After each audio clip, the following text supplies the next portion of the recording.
Good day po sa lahat. Meron na naman tayong isang customer dito. Medyo natagalan ako mag-upload ng panibagong video kasi busy tayo sa mga iba't ibang gawain sa buhay. Kung ang inyong Krypton ay ganito na ayaw kumagat yung pagpadyak, isa lang ang dahilan yan. Yan yung spring na maliliit doon sa may bandang primary clutch. Pag masisira yung spring dyan, hindi na talaga kakagat yung mga gearing sa ilalim para iikot yung crankshaft ng motor na para mapaandar. So tara, buksan natin, fast forward muna.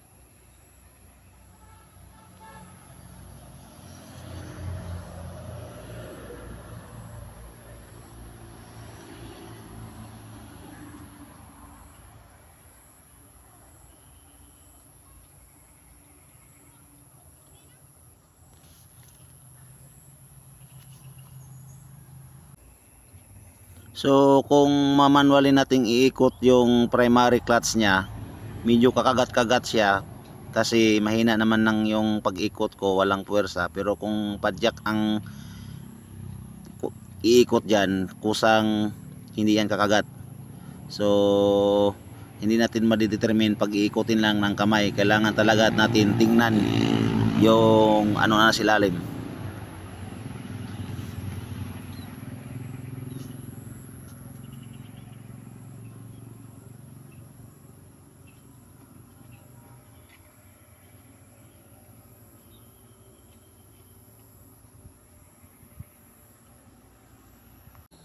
Nakikita natin ngayon itong kung saan ba talaga yung cause na ayaw kumagat yung pagpadyak niya. So yan on, tingnan nyo, mayroon kasi yung maliliit na spring dyan, siya yung kusang mag-i-stop doon para kakagat yung tatlong stick bearing doon sa ilalim. So tinanggal ko yun, saka ito yung tatlong stick bearing. Nako, wala yung maliit dyan na spring, baka nahulog sa ilalim or nadurog na. Ayan yun oh, yan yung lagayan ng maliit na spring. Palitan na lang natin ng bago.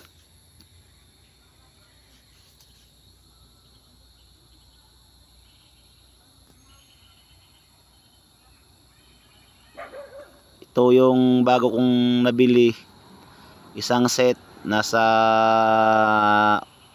400 ata kasi nandito tayo sa probinsya. Mga negosyante dito, malaki ang patong nila. So at least gagana to, walang problema sa presyo, basta gagana daw, sabi ng may-ari. So try natin siyang ikabit.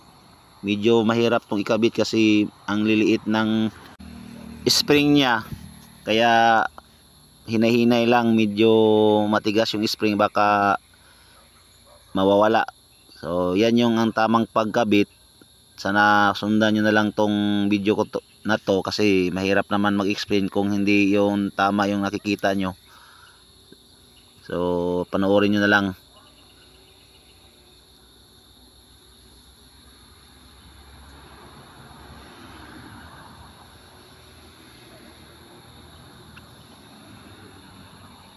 Yan yung lagayan ng spring.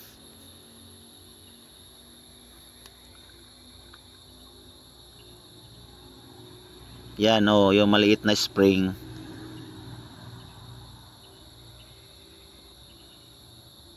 Kailangan itapat doon sa housing na may slot din na para sa sangga niya.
Yan o, tingnan nyo yung tamang paglapat ng spring.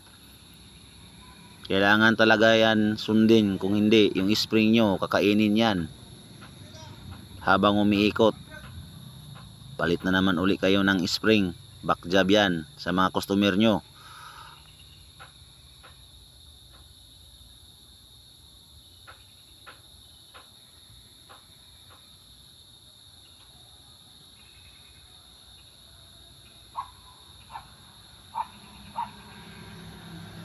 Hinahinay lang.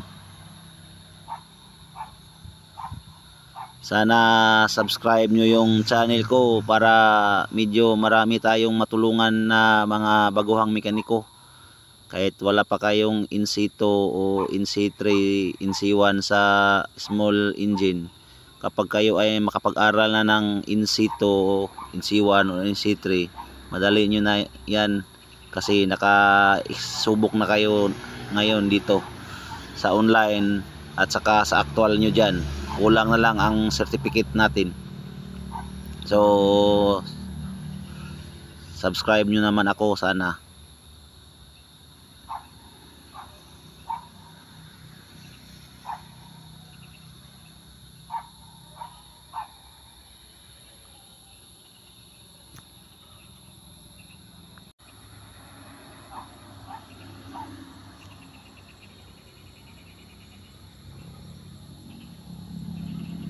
Oh, tingnan nyo, nahulog yung pangatlong spring ko. Mag-ingat talaga.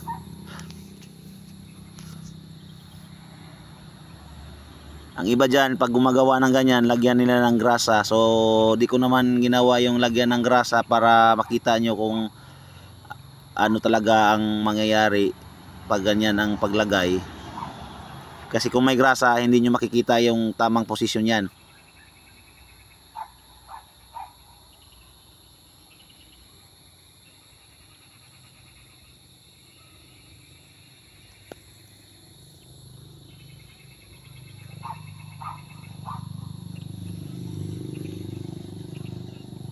So ayan na, pumasok na. Pwede na yan.